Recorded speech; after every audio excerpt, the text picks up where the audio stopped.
So what's this lovely guy's name? So this is Mr. Muttley, Mr. Muttley. who came from Dogs Trust Salisbury when he was 5 months old, and he had 5 very calm years at home, enjoying being our family pet, and then he started to come to work with me after a few conversations with our head teacher and with other staff in the college and health and safety. Yeah. And he came in at a time when we really needed a positive distraction for our young people. What do you think the benefits of having a therapy dog is for students? I think the properly qualified and well-trained therapy dogs bring a complete air of calmness. Muttley isn't a fully qualified and trained therapy dog. Yeah.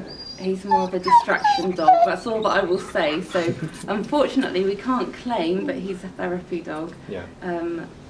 But you know, for younger children, therapy dogs can be amazing for children to sit and read to improve children's reading, to build trust, to ease anger, to ease stress.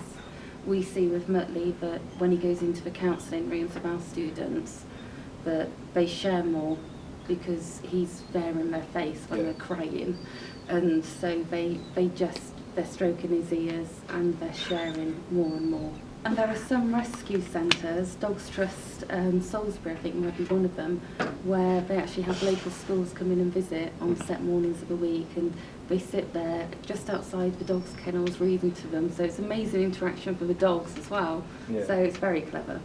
Can you describe the impacts that he has had on the students?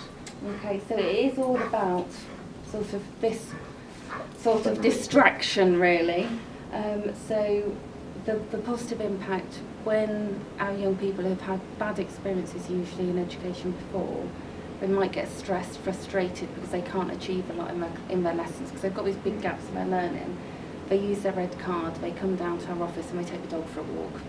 And he's appreciating it, he's loving them all the more for coming down and seeing them. They do a walk around the block, they come back, they go into lessons, they've had fresh air, they've had exercise, they've had that little bit of distraction. We've got some students who are on the autistic spectrum and they find it really difficult to communicate with others.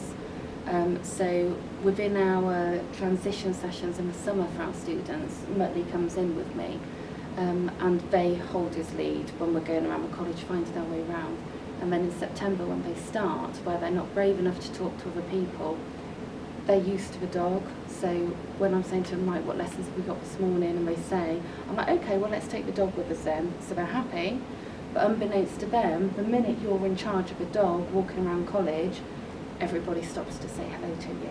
Miss Heidi. Here, Muttley. Here, boy. Hiya. So we've got these young people who are on the autistic spectrum actually communicating with other students who they've not met before, really confidently because they're almost talking through the dog. It does break down barriers. You know, people stop, they laugh, they get down on the floor with him. There's a lot of laughter created around him, and as I say, it breaks down barriers really. Almost 3 years ago now, we had a group of girls who were being sexually exploited. So they were having a really, really tough time. They had a lot of trust issues, they had a lot of anger, they had a lot of anxiety. And to be honest, we needed a distraction. We really needed something which made them want to come into college and something which they could feel a sense of ownership for. And one of the main young people absolutely loved animals. So we brought Muttley in and introduced him to her. They got on famously and proceeded to be best friends for the year. And her attendance actually increased as a result as well. It was exactly what was needed at that time. Yeah. You know, and whether a calmer dog would have brought many more benefits, I'm not quite sure. It's the personality of them, isn't it? Yeah. I mean, I think that, you know, one of the young people wrote in one of their sort of messages to the principal as to why they should be allowed to keep Muttley after he did a 3-week trial was exactly that, was, you know, he doesn't always know how to behave and neither do we. So he suits us quite well. Yeah, absolutely, relatable. Yeah. You know, full of himself, doesn't always quite know where the boundaries are. Yeah, just saying, Muttley. Brilliant. Okay. Alright, that was good, thank you.